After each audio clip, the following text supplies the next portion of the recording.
सालों से criminal law में ट्रायल को सुनने के सिर्फ दो ही तरीके होते थे, या तो पूरी ट्रायल होती और पर्सन को कन्विक्ट किया जाता या फिर उसको ट्रायल के बाद अक्विट कर दिया जाता। लेकिन फिर बढ़ते केसेस और स्लो प्रोसेस की वजह से ये साल 2006 ही था जब सारे कोर्ट रूम्स में ये रिवोल्यूशन आया through chapter 21A of CRPC, जिसे आज हम प्ली बार्गेनिंग के नाम से जानते हैं। नहीं, इसको कंपाउंडिंग ऑफ ऑफेंस से कंफ्यूज मत हो जाना। ये कोई डील नहीं होती और ना ही ये हर क्रिमिनल केस में अवेलेबल होती है, बल्कि बहुत सारे केसेस में प्ली बार्गेनिंग को स्ट्रिक्टली रिस्ट्रिक्ट भी किया गया है। तो आज प्ली बार्गेनिंग के पूरे कॉन्सेप्ट को समझने के लिए मैं हूँ Priyanka Singh and I hope ये वीडियो आपको हेल्पफुल लगे। तो चलिए शुरू करते हैं। प्ली बार्गेनिंग एक नेगोशिएटेड एग्रीमेंट होता है क्रिमिनल केसेस में, जहाँ पे डिफेंडेंट प्लीड गिल्टी करता है अपने ऑफेंस को और फुल ट्रायल को अवॉइड करने के लिए विक्टिम के साथ मिलके अपने चार्जेस को कम करवाता है और अपने सेंटेंस को लीनियंट करवाता है, ताकि कम टाइम में ही विक्टिम को जस्टिस और रीजनेबल कॉम्पनसेशन मिल सके। इनिशियली ये CRPC का पार्ट नहीं था, तो क्रिमिनल लॉ अमेंडमेंट एक्ट 2005 के थ्रू चैप्टर 21A CRPC में इंसर्ट करके प्ली बार्गेनिंग नाम से एक चैप्टर डाला गया, जिसमें सेक्शन 265A से लेकर के L तक सेक्शंस थे। हाल ही में पास हुए new criminal laws that is Bharatiya Nagarik सुरक्षा संहिता 2023 भी प्ली बार्गेनिंग की बात करता है,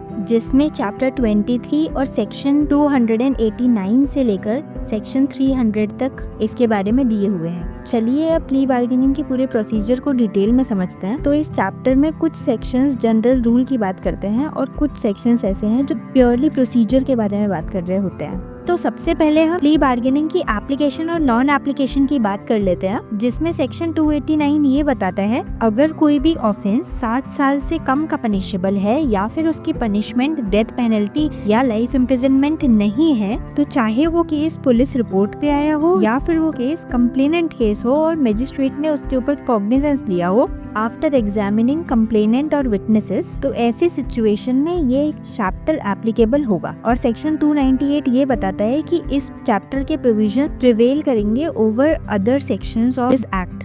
इसके अलावा कुछ केसेस ऐसे होते हैं जिसके ऊपर प्ली बार्गेनिंग अप्लाई नहीं होता। तो सबसे पहले केसेस तो वो हुए जो 7 ईयर्स से ज्यादा के पनिशेबल हैं या फिर उनके अंदर डेथ पेनल्टी या लाइफ इम्प्रिजनमेंट की पनिशमेंट दी हुई है। दूसरे वो हुए जो कि सोशियो इकोनॉमिक कंडीशन जैसा कि सेंट्रल गवर्नमेंट ने स्पेसिफाई किया हो थ्रू ऑफिशियल गेजेट, या फिर कोई भी ऑफेंस अगेंस्ट वुमेन या चाइल्ड। इसके सेक्शन 300 में ये भी बताया है कि अगर जुवेनाइल जस्टिस एक्ट के सेक्शन 2 के अंदर जुवेनाइल या चाइल्ड इसके परव्यू के अंदर आता है तो उसके ऊपर भी प्ली बार्गेनिंग अप्लाई नहीं होगा।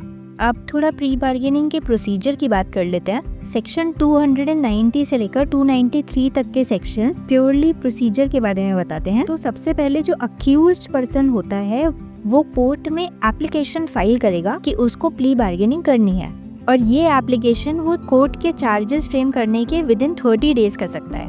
और वो एप्लीकेशन कंटेन करेगी brief description of the case और एक एफिडेविट ये स्वॉर्न करते हुए कि वो जो भी ये एप्लीकेशन कर रहा है वो वॉलंटरी कर रहा है और उसका पहले कोई प्रीवियस कन्विक्शन नहीं हुआ है। कोर्ट इस एप्लीकेशन को रिसीव करके पब्लिक प्रोसिक्यूटर या कंप्लेनेंट और अक्यूज्ड पर्सन को एक नोटिस इशू करेगी और डेट फिक्स करेगी अपीयर होने के लिए। जो भी डेट फिक्स की होगी कोर्ट ने, उस डेट पे सारी पार्टीज आएंगी और कोर्ट अक्यूज को एग्जामिन करेगी इन कैमरा प्रोसीडिंग्स के थ्रू। अगर उस इन कैमरा एग्जामिनेशन के बाद कोर्ट सेटिस्फाई हो जाती है वो एप्लीकेशन इनवॉलंटरी दी गई है, मतलब वॉलंटरीली नहीं दी गई है, तो कोर्ट रिज्यूम कर देगी उस प्रोसीडिंग को फ्रॉम द स्टेज जिस टाइम पर एप्लीकेशन दी थी। और वहीं दूसरी तरफ अगर कोर्ट ये सेटिस्फाई हो जाती है कि वो एप्लीकेशन वॉलंटरी दी गई और अक्यूज्ड सच में प्ली बार्गेनिंग करना चाहता है, तो कोर्ट पब्लिक प्रोसिक्यूटर या कंप्लेनेंट और अक्यूज्ड को 60 डेज का टाइम देगी कि वो म्यूचुअल सैटिस्फैक्टरी डिस्पोजिशन करे,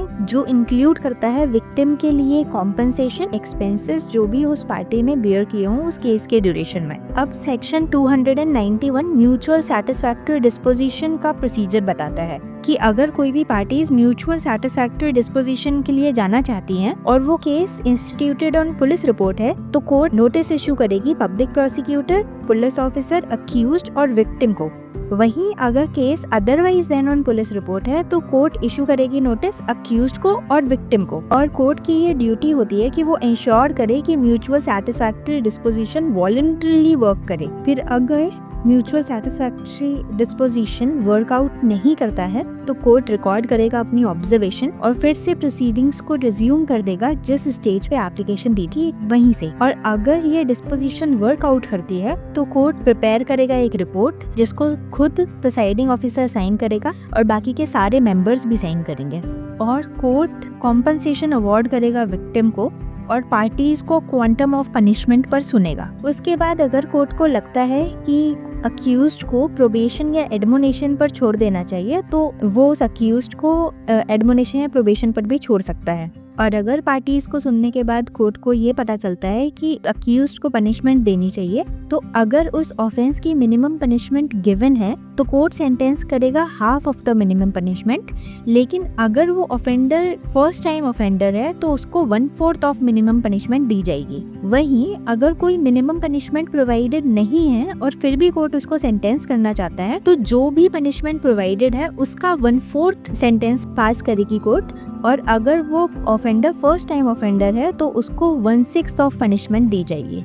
सेक्शन 294 ये बताता है कि जो भी जजमेंट कोर्ट पास करेगी वो कोर्ट ओपन कोर्ट में डिलीवर करेगी। और सेक्शन 295 ये बताता है कि ऐसा कोई भी जजमेंट फाइनल माना जाएगा और उसकी कोई भी अपील फाइल नहीं होगी except special leave petition under article 136 या फिर writ petition to high court. और जो भी पीरियड ऑफ डिटेंशन अक्यूज ने सेंटेंस देने से पहले कंप्लीट किया होगा वो सारा period of detention set off हो जाएगा इम्प्रिजनमेंट के टाइम से। मतलब जो भी सेंटेंस कोर्ट ने सुनाया है after hearing of all the parties उस सेंटेंस में से जो टाइम ड्यूरिंग इन्वेस्टिगेशन उस पर्सन ने डिटेंशन में काटा था उस टाइम को कम कर देंगे। इसी प्रोसेस को सेट ऑफ प्रोसेस बोलते हैं और ये प्रोसेस प्ली बार्गेनिंग में भी अप्लाई होती है अंडर सेक्शन 297। और सेक्शन 299 लास्ट में ये बताता है जो भी सेंटेंस अक्यूज्ड को दिया गया है इस चैप्टर के अंदर वो सिर्फ इसी चैप्टर के पर्पस के लिए यूज किया जाएगा, उसके अलावा कहीं भी नहीं।